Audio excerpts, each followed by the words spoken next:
మేడ్చల్ జిల్లా కుత్బుల్లాపూర్ నియోజకవర్గం జీడిమెట్ల ఆర్టీసీ దగ్గర కార్మికులు సమ్మె చేస్తున్నారు.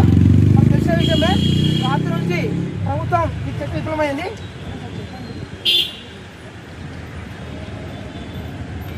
ఈరోజు కార్మికులు సమ్మెలో పోవడానికి మన ముఖ్యమంత్రి గారే కారణము.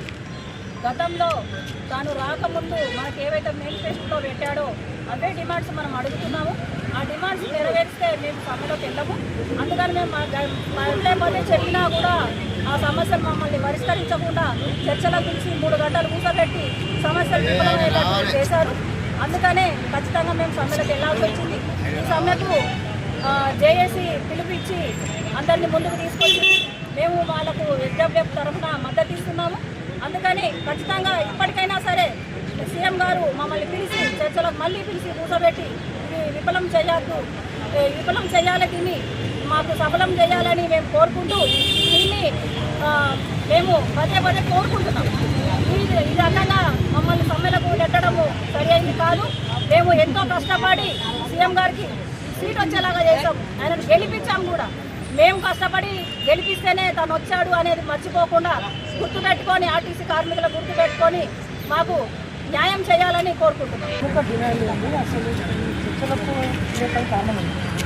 మా యొక్క ప్రధానమైన డిమాండ్, ఈ ప్రభుత్వము గత ప్రభుత్వం చేయలేదు కాబట్టి 55 రోజుల సమ్మెలో 38 మంది కార్మికులను అసలుబాశారు.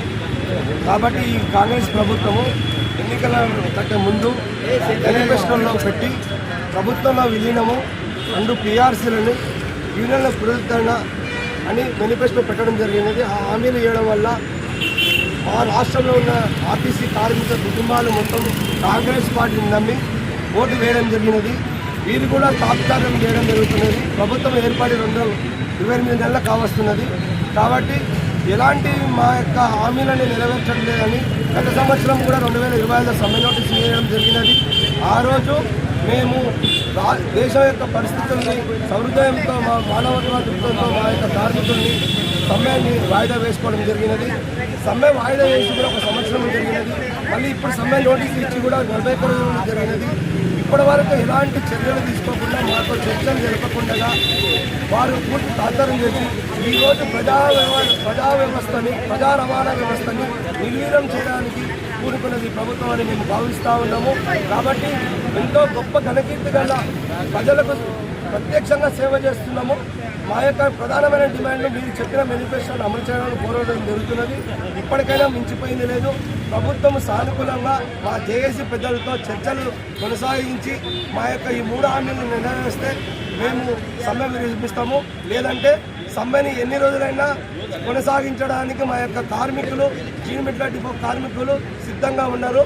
మేము మా యొక్క డిమాండ్ కొనసాగించడానికి సమ్మెను కొనసాగిస్తాం. సమస్యలను పరిష్కరించాలనే చిత్తశుద్ధి ఈ ప్రభుత్వానికి కానీ యాజమాన్యానికి కానీ ఎక్కడా లేదు. కాబట్టి మేము సమ్మెలకు బలవంతంగా మమ్మల్ని సమ్మెలకు నెట్టివేసింది ఈ ప్రభుత్వం, ఈ యాజమాన్యమే మమ్మల్ని సమ్మెలకు నెట్టివేసింది.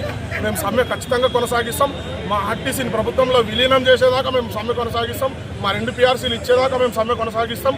మా 2 PRCలు ఇస్తూ మా ప్రభుత్వంలో విలీనం చేస్తూ మా రిటైర్ అయిన ఉద్యోగుల భత్యాలు ఏవైతే ఇంతకుముందు ఇవ్వాల్సిన బాకీలు ఉన్నాయో అవి కూడా ఇస్తూ ఈ అవుట్సోర్సింగ్ ఉద్యోగులను ఎప్పుడు అవుట్సోర్సింగ్ తీసుకోకుండా ప్రభుత్వమే తీసుకునేట్లుగా తీసుకొని ఆ కార్పొరేషన్ తరఫునే తీసుకునేలాగా చేసేలాగా కూడా మేము సమ్మె కొనసాగిస్తూనే ఉంటాం.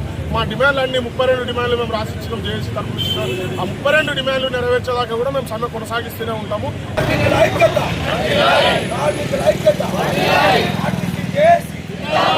ఆర్టీసీని ప్రభుత్వాలు వెంటనే